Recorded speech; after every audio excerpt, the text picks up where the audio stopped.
Hello အားလုံးပဲမင်္ဂလာပါရှင်ဒီနေ့ကတော့မလကာသီးကို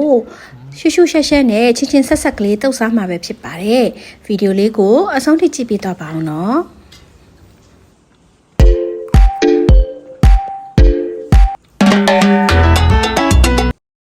မန္တလေးကဖတ်တီးမတမြဒီတုတ်ကအရန်နာမည်ကြီးနေတော့အခုဒီမှာစားခြင်းနဲ့ဒါပေမဲ့စားလို့မရတော့ကိုယ့်ဟာကိုယ်အိမ်မှာမလကာသီးတုတ်စားမယ်ပေါ့နော်ဆိုတော့မလကာသီးလေးတွေကိုဝယ်လာပါတယ်မလကာသီးကိုအထက်ကဥထိုင်လေးတွေလှီးထုတ်လိုက်ပါတယ်ဒီအစီလေးတွေကပိုက်ထဲဝင်သွားရင်ဥကတက်ပေါက်တတ်တယ်ပေါ့နော်အနေရရှိပါတယ်အဲ့တော့အစီလေးတွေမပအောင်လို့အထက်ကဥထိုင်လေးတွေလှီးထုတ်ပြီးတော့ကိုကြိုက်တယ်လို့ပပလေးလှီးထားလိုက်တယ်ပေါ့နော်ပြီးသွားရင်တော့ဒါဥမိုင်ငပိပေါ့ဥမိုင်ငပိထောင်းလေးထည့်ပါမယ်ဥမိုင်ငပိထောင်းကအရန်ကောင်းပါတယ်နော်ပြီးသွားတော့ဒါစေးတကြားပေါ့နော်စေးတကြားဒီထိုင်းမှာတော့ဒါစေးတကြားခေါ်မလားမသိဘူးပေါ့နော်သူတို့ကချိုလေးနဲ့ဒါအရသာအတွက်ကိုသူတို့ထည့်ပေးထားတာပေါ့နော်ဆိုတော့အဲ့အဘူးလေးတဘူးသုံးလိုက်ပါတယ်အစနှစ်ဘူးသုံးမလို့တဘူးနဲ့တင်လောက်တော့လေတဘူးသုံးလိုက်ပါတယ်ပြီးသွားရင်တော့ဒါအယောင်တင်မှုန့်လေးနည်းနည်းထည့်ပါတယ်ငရုတ်သီးမှုန့်ထည့်ပါတယ်ငရုတ်သီးမှုန့်ထည့်လိုက်တယ်ပေါ့နော်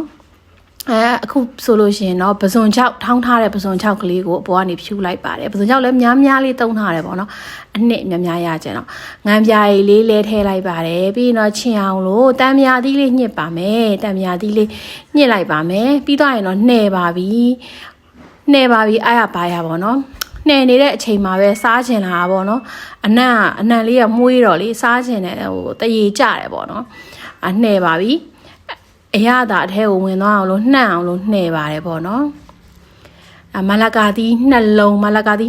နော်မလကာသီးနှလုံးကိုခွဲပြီးတော့စိတ်ပြီးတော့တုတ်တာပါအိမ်မှာကဲအခုကြည့်နေရင်တော့မှစားချင်လာပါပြီအရသာလေးမြည်လိုက်ပါတယ်ဘာလို့လဲပေါ့နော်အရသာမှာအချင်ထက်လို့တယ်ဆိုလို့ရှိရင်ဒါတံမြာသီးလေးထက်ညှစ်လိုက်ပါတယ်နည်းနည်းပိုချင်တော့တံမြာသီးလေးထက်ညှစ်ပြီးတော့ထက်နှဲမှာပဲဖြစ်ပါတယ်ဒါလေးကချင်းလေးနဲ့ဆက်ကလေးနဲ့ဟိုစားလို့အရန်ကောင်းတယ်ပေါ့နော်အဲ့တော့အနှစ်ကလေးကအသက်ပေါ့နော်ထညက်ရည်လည်းတချို့တွေထည့်ကြတယ်ထညက်ရည်လေးနဲ့ကြားလေးနဲ့လည်းထည့်ကြတယ်ဒါပေမဲ့ဒီမှာတော့ဒီစေးတကြားဘူးလေးကအဆင်ပြေတော့စေးတကြားဘူးလေးနဲ့တုပ်လိုက်တာသူဟာသူအချိုဓာတ်ကလေးကရပါတယ်ပေါ့နော်မလကာသီးကလည်းချိုတာဆိုတော့လေဆိုတော့အချင်းလေးပဲနည်းနည်းပို့ကဲအောင်လို့တံမြာသီးလေးထက်ညှစ်ပြီးတော့ထက်နယ်လိုက်တာဖြစ်ပါတယ်ကဲအခုဆိုလို့ရှိရင်တော့ဒါချင်းဆက်ချိုချင်းဆက်မလကာသီးတုပ်လေးရပါပြီကဲအခုဆိုလို့ရှိရင်တော့မလကာသီးတုပ်လေးရပြီပေါ့နော်ဖတ်တီးမရဲ့တမယာသီးတုပ်ကတော့ဘလို့အရသာရှိလဲဆိုတာမမြည်ဘူးသေးတော့မသိဘူးပေါ့နော်ဒါပေမဲ့ line ပေါ်မှာတော့တော်တော်လေးကိုနာမည်ကြီးရယ်ပေါ့နော်ကိုလည်းစားချင်ပါတယ်ဘလို့အရသာရှိလဲဆိုတာကိုသိချင်လို့လေအဲ့တော့အခုအိမ်မှာတော့ကိုယ့်ဘာသာကိုတုပ်တယ်မလကာသီးတုပ်ကလေးရပါပြီရှင့်ဆိုတော့ကဲတတကြီးမြည်ကြည့်ပါအောင်ပေါ့နော်တတကတော့သူကြိုက်ပါတယ်ချင်းဆက်လဲဆိုတော့သူစားတယ်ပေါ့နော်သူကတော့ဘာကြွသူကဘယ်အရာမှသူကမငင်းဘူးကြီးလည်းမများဘူးပေါ့နော်ကဲသူကြိုက်လို့ထပ်ပြီးတော့စားပါတယ်အခုလိုမျိုးလွယ်ကူကူနဲ့အိမ်မှာဒီလိုမျိုးလေးမလကာသီးတုပ်ကလေး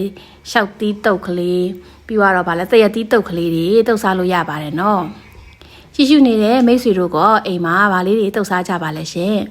အခုလိုဆုံးထိကြည့်ပြတဲ့အတွက်တူတယောက်ချင်းစီချစ်တော်မိတ်ဆွေများကိုကြည့်စုများကြီးတင်ပါတယ်နော်။နောက်နေ့တွေမှာလည်းအိမ်မှာချက်တဲ့လက်ရာလေးတွေမုံလေးတွေဟင်းလေးတွေကိုလည်းအလှည့်ကြလေးတင်ဆက်ပေးသွားမှာဖြစ်လို့ like and subscribe လေးနဲ့အားပေးသွားပါဦးနော်။တတား